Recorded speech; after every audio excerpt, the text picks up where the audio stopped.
સુરતના ઉધના વિસ્તારમાં મહાવીર કોમ્પ્લેક્સમાં થોડાક દિવસો અગાઉ વેપારીની હત્યા કરવામાં આવી હતી. ખટીક સમાજના લોકો દ્વારા સુરત પોલીસ કમિશનરને આવેદનપત્ર આપી આરોપીને ફાંસીની સજાની માંગ કરી હતી. સુરતના ઉધના વિસ્તારમાં આવેલા મહાવીર કોમ્પ્લેક્સમાં થોડાક દિવસો અગાઉ વેપારી સુભાષભાઈ ખટકીની હત્યા કરવામાં આવી હતી. બાઇક પાર્કિંગ મુદ્દે બોલાચાલી થતા સુભાષભાઈને ચપ્પુના ઘા ઝીકી હત્યા કરવામાં આવી હતી. આ બનાવમાં પોલીસે આરોપી નીરજ ગંગારામ ચમારની ધરપકડ કરી હતી. તે દરમિયાન આજે ખટીક સમાજના લોકો દ્વારા સુરત પોલીસ કમિશનરને આવેદનપત્ર આપવામાં આવ્યું હતું. મોટી સંખ્યામાં ખટીજ સમાજ લોકો પોલીસ કમિશનર કચેરી ખાતે પહોંચ્યા હતા અને આરોપીને ફાંસીની સજાની માંગ કરી હતી. નમસ્કાર, મારું નામ બાબુલાલ ખટીક છે.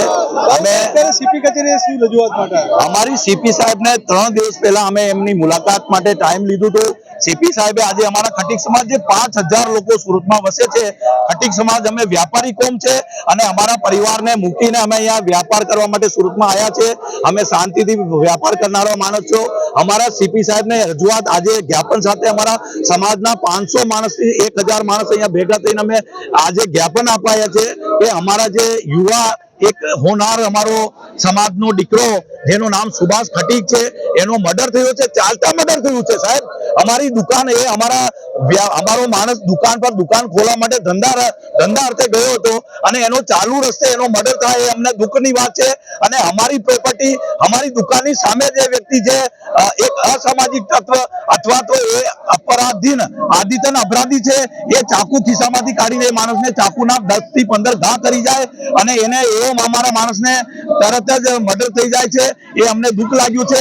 એના માટે અમે આજે 500 થી 1000 ખટીક સમાજના વ્યક્તિઓ ભેગા થઈને વિજ્ઞાપન આપવા આવ્યા છે કે ભાઈ અમે તમે જ્ઞાપન આપવા આવ્યા છે કે એ વ્યક્તિને કડીમે કડી સજા આપી અને એને ફાંસીની સજા સુધી ફાંસીના માચડે ચડાવવું જોઈએ, તો અમારા સમાજને અને એ દુઃખદ પીડિત પરિવારને શાંતિ મળશે, એવી અમારી લોક લાગણીની માંગ છે.